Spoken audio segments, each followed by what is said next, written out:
d'infos sur belambra.fr. Pollution, maquillage, impureté rendent la peau plus sensible et altèrent sa capacité à faire barrière aux agressions. Plutôt que de surtraiter la peau, il faut lui réapprendre à vivre. De ce principe, fondé sur l'écobiologie Naos, le laboratoire Bioderma a inventé l'eau micellaire créalinage de zoo. Sa formule apaise, démaquille et nettoie la peau même des particules de pollution, tout en respectant son équilibre naturel. L'eau micellaire créalinage de zoo, prescrite par les dermatologues, en pharmacie et parapharmacie. Bioderma est une marque Naos. Le Grand Matin Sud Radio. Le petit déjeuner politique. Bienvenue sur Sud Radio, il est 7h44. C'est Fabienne Keller qui est avec nous, candidate aux élections européennes sur la liste Renaissance, sénatrice d'Agir du Bas-Rhin et vice-présidente d'Agir. Bonjour Fabienne Keller. Bonjour. Vous, l'élue alsacienne, pouvez-vous nous expliquer cette brouille franco-allemande ? Hier, Angela Merkel a admis des confrontations, c'est le terme, avec Emmanuel Macron et le président français. On reconnaît d'ailleurs aussi qu'il y a des désaccords. Alors, d'abord, on est en campagne électorale en France et en Allemagne également. Il faut rappeler qu'en Allemagne, il y a d'ailleurs également des élections locales dans plusieurs landes, voilà. Donc je pense que c'est plutôt un sujet qu'il faut analyser sous l'angle de la politique intérieure, en Allemagne notamment. Et puis il faut se rappeler que Français et Allemands, nous sommes différents. C'est d'ailleurs ce qui fait que quand on se met d'accord, c'est un socle utile, précieux, pour un accord plus global. On a une culture, des traditions, une manière d'être, voilà, qui sont différents. C'est vrai, vous avez raison, Fabienne Keller. C'est parce qu'il y a aussi ces élections internes en Allemagne que. Mais ça signifie quelque chose. Ça veut dire que finalement, tout le monde n'est pas d'accord avec peut-être la politique française et Emmanuel Macron en interne aussi en Allemagne, quoi. Non ? En Europe, Emmanuel Macron apparaît comme un leader puissant, ce qui se dit beaucoup à Strasbourg.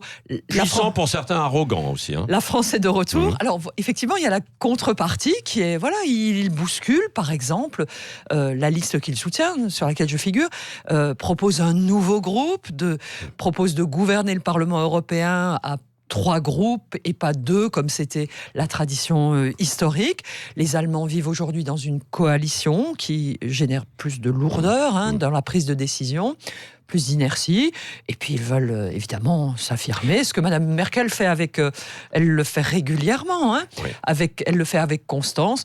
Moi, je suis pas inquiète parce qu'il y a aussi, il faut lire toute l'interview. Là, vous prenez une phrase. Elle dit: nous avons de grandes convergences dans la politique économique, dans notre vision de l'importance de l'environnement. Enfin, elle dit aussi des choses très positives.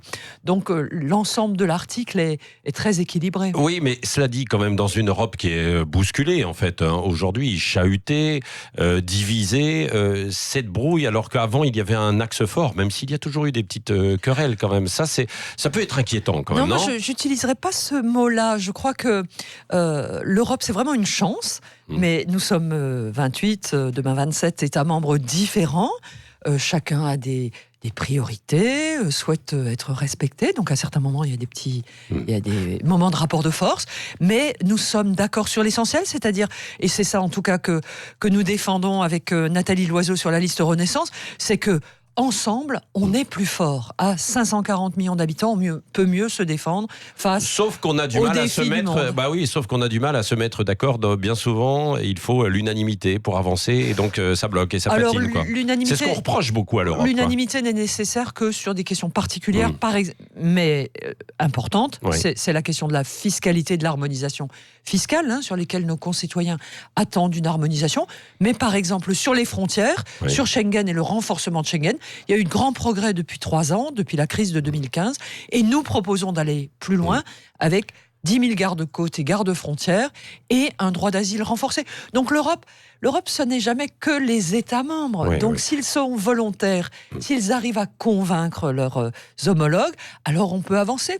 Et regardez, dans de nombreux domaines, je pense à la recherche, je pense à l'économie, il y a une prospérité générée grâce à cette Union européenne. Alors attendez, dans l'économie, tout le monde ne sera pas forcément d'accord avec vous, notamment les gens qui sont sans emploi, les entreprises en fait qui ferment du fait de la concurrence.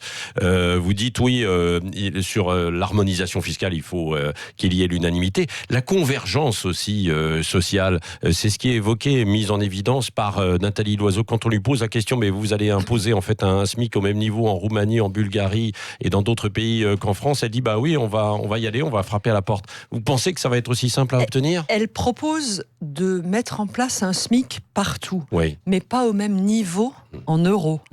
Elle propose de l'adapter à la situation. Pour que progressivement, on arrive à peu près au même niveau. Mais c'est ça le modèle européen.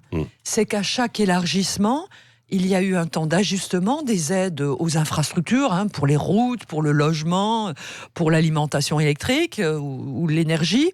Et puis en parallèle, il y a des possibilités de travailler dans les autres États membres, il y a des grands programmes de formation, de recherche, d'accompagnement des entreprises qui élèvent le niveau de vie et la situation économique, qui permettent un développement économique fort, ce que d'ailleurs plusieurs pays aujourd'hui d'Europe centrale vivent, et tout ça s'égalise. Regardez aujourd'hui, l'Espagne et le Portugal sont complètement intégrés. Oui.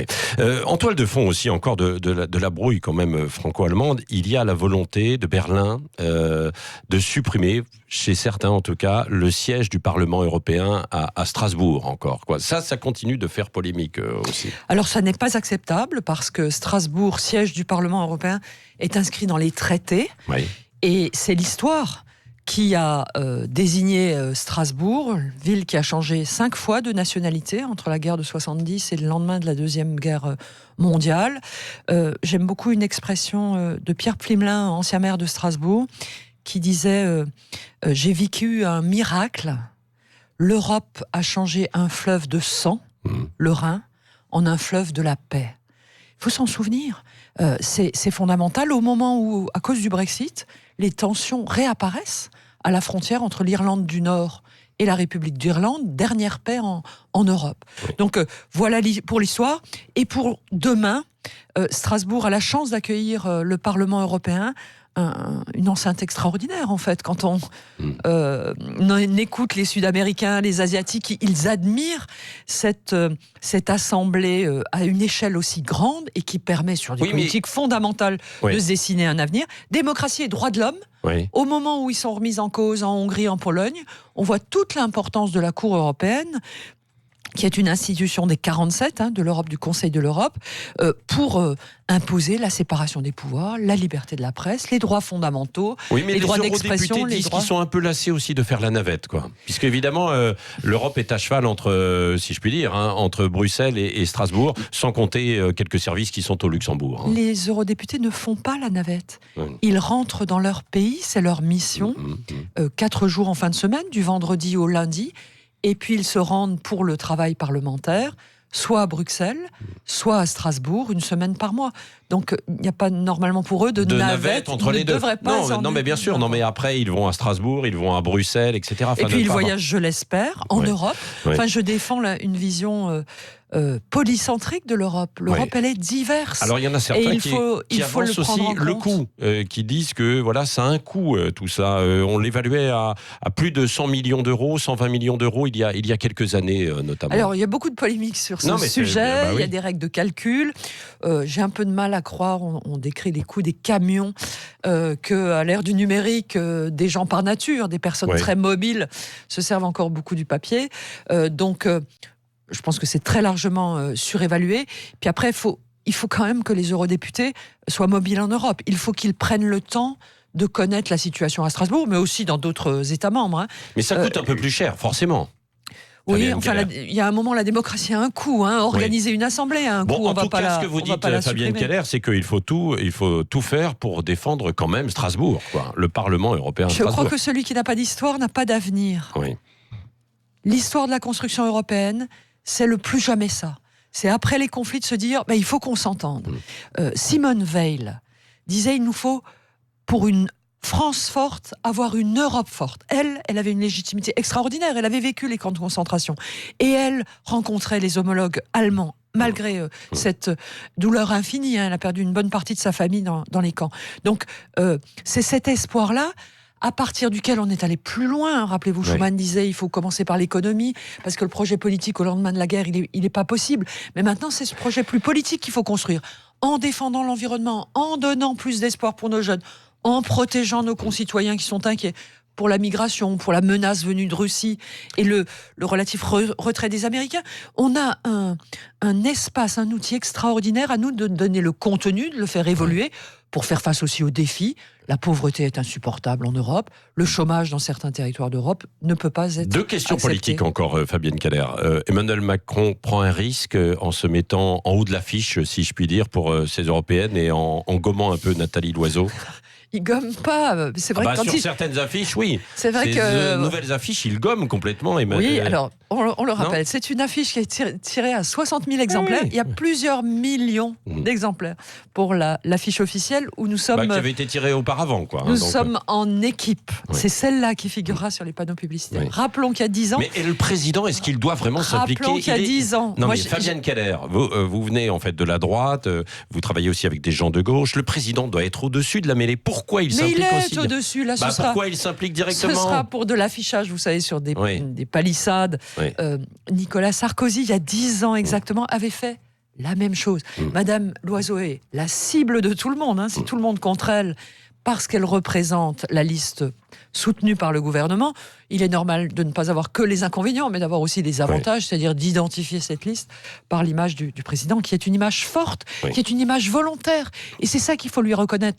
C'est que lui a eu le courage, pendant l'élection présidentielle, de dire l'Europe, nous voulons la porter, nous voulons en faire un outil efficace au service de la France et du développement en Europe. Alors, Fabienne Keller, vous êtes aux côtés, évidemment, aussi de Nathalie Loiseau. Donc, vous êtes engagée contre une liste de droite qui existe, menée par François-Xavier Bellamy. Est-ce qu'on ne peut pas vous accuser, comme certains, de détruire, de ne pas vouloir une droite forte qui se reconstruise après le désastre de la présidentielle ? Avec une vingtaine de parlementaires et de maires de grandes villes, il y a 1 an et demi après la présidentielle, nous avons fait le choix de quitter les Républicains parce que les Républicains ont été incapables, dans l'entre-deux-tours, de tourner clairement le dos à Marine Le Pen, de dire « votez Macron ». Moi, je l'ai vécu, ce bureau politique. Jean-Pierre Raffarin a parlé d'un moment historique, une rupture par rapport au projet fondateur de Chirac pour l'UMP, qui était un rempart contre le Front National. Et l'autre aspect, c'est les choix des Républicains sur les questions de société, qui ne sont pas acceptables. Quand je vois M. Bellamy, qui, certes à titre personnel, mais il l'a pas mis dans le... Non, mais bien sûr, mais il l'a pas mis dans la campagne. Renoncerait, qu'il n'est pas favorable à la loi Veil. Il faut savoir que le sujet de l'avortement est le premier thème de motion au sein du Parlement européen. Avec qui va voter M. Bellamy, avec les ultra-conservateurs polonais et hongrois, ou comme l'aurait fait Simone Veil. Moi, mon choix, c'est clairement Simone Veil. Voilà, Fabienne Keller. Le mot de la fin avec Cécile de Ménibus. Vous évoquiez tout à l'heure les affiches, et je vais vous parler de celle de Raphaël Glucksmann, qui est tête de liste PS aux européennes, qui a été couverte de tags antisémites. Les actes antisémites sont en hausse de 74%.